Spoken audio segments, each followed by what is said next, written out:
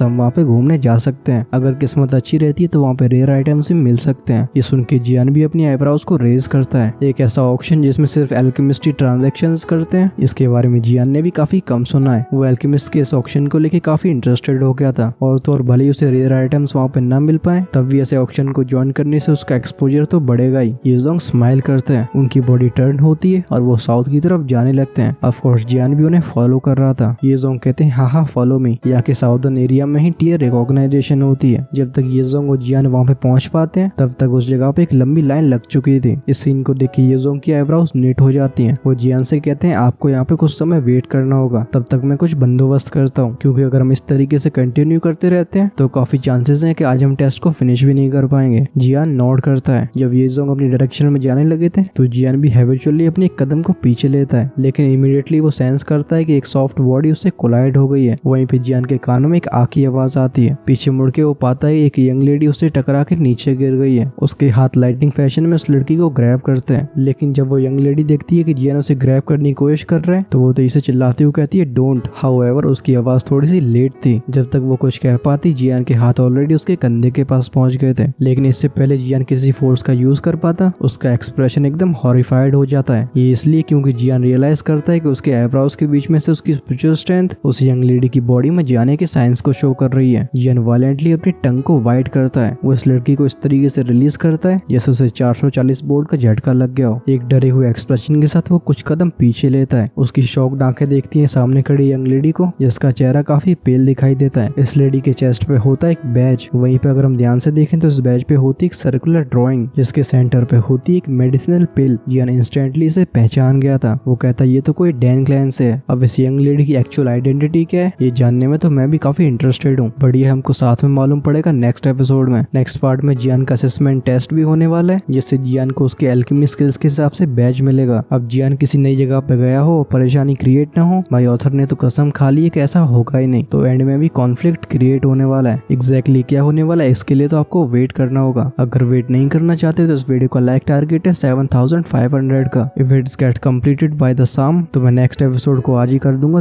तुम्हारे नाम। इसी भयानक सी शायरी पे फटाक से लाइक हो जाए। साथ में आपको ये एक्सप्लेनेशन कैसी लगी फटाफट से कमेंट्स में लिख के बताओ। अब क्योंकि काफी समय तक एक्चुअल फाइट्स रेयरली देखने को मिलेंगी, तो आप सभी अल्केमी को एंजॉय करना शुरू कर दो, क्योंकि मैं तो सभी एपिसोड्स को ऑसम तरीके से एक्सप्लेन करूंगा, जहाँ पे स्किप करने के चांसेस बहुत ही कम है। कौन कौन मेरी बात से एग्री करता है वो भी कमेंट सेक्शन में बताओ। जिन लोगों ने अभी तक चैनल को सब्सक्राइब नहीं किया है वो जल्दी से उस रेड बटन को स्मैश करके ग्रे बना दो। हम करते हैं अपनी वीडियो को यहीं पे क्लोज। अगर इसका पिछला पार्ट नहीं देख पाए तो लेफ्ट साइड में शो हो रहा होगा, राइट में रिलीज होने के बाद आपको मिल जाएगा नेक्स्ट एपिसोड। फिर वेट किस बात का कर रहे हो, फटाफट से क्लिक करो। हम मिलते हैं वीडियो को इस पार, तब तक के लिए टाटा बाय बाय।